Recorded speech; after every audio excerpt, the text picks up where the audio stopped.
Great to have new Seahawks quarterback Sam Darnold with us. And Sam, first of all, what's it been like for you over the last, not only the last few days, but the last several weeks of this free agency?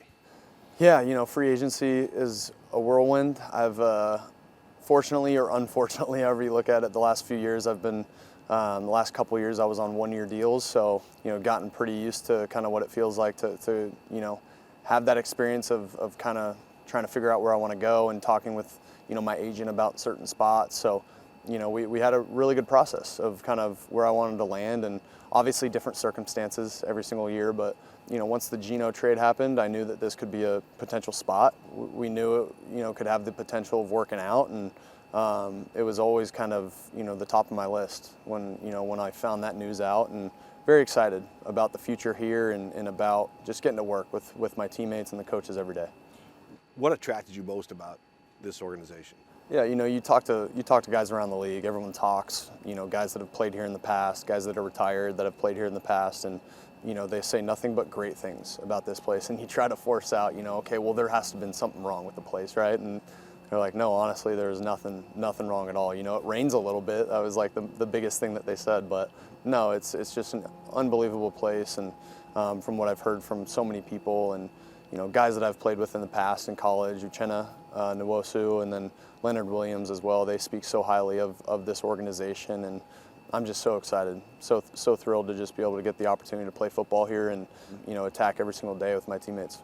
I know you talked about it a little bit, but I gotta ask you about the feeling it was at Lumen Field last year. And I know you like talking about it because the Vikings won that game, but take me outside of the black and white and the end result of that game. What was it like going in that stadium and being the bad guy, so to speak, and just taking in that atmosphere?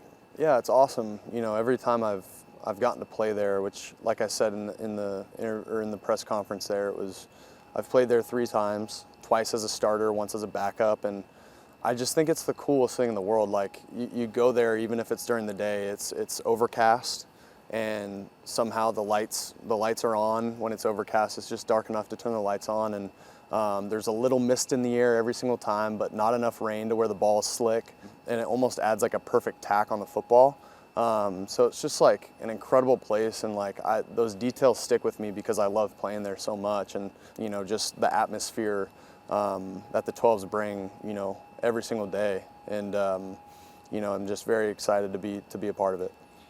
Now that you're with Clint Kubiak again, how much of an advantage is that for you? I know you talk about learning a lot over your first several teams you've been with, but how much of an advantage is it to work with a guy you're familiar with?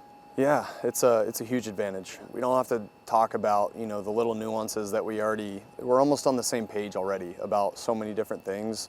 It's just going to be about hashing out details of the system and what we're going to call certain things, or maybe new concepts that I had in Minnesota that I would love to incorporate here, and even vice versa for him, like the stuff that he's learned in New Orleans with Derek Carr, and just certain things that we can continue to bounce ideas off of each other. It's we have that kind of relationship to where I feel like I can call him or text him at any time about anything. And, that relationship we built obviously in San Francisco, kept in touch a little bit last year when he was in New Orleans, and, very, very pumped to be able to, get to work with Clint again. All right, just a couple more outside of football a little bit, but I'll take you back to Southern California, your high school days. 2-time league MVP, basketball, those are some nice times, some special memories for you, but what made you switch from basketball to football? Was there something that clicked?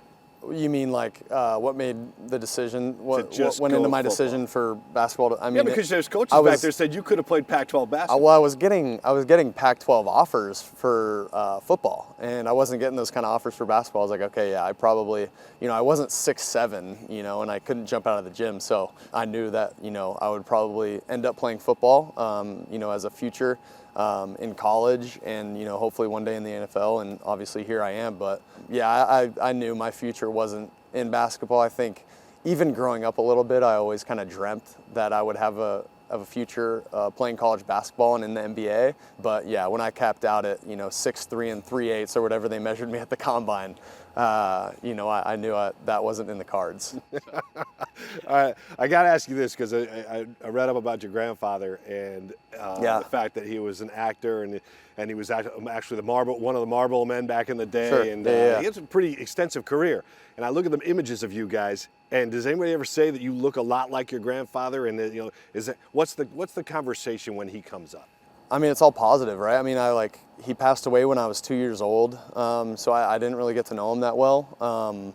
But yeah, even from what my mom tells me about him, we have very similar personalities. We attack, everything that we do very similarly. Yeah, I feel like, my family and her side of the family compares me to him a lot, and but I've never gotten the looks one. I appreciate that. He was a model and Marlboro Man, all these things, and he was an actor. So that's a new one for me. So I'll incorporate that as well. Yeah, man. I mean, it's close, and I would imagine there's a lot of pride there when you hear those stories from the family. Oh, for sure. Yeah, a ton of pride in being able to represent my family, any way I can.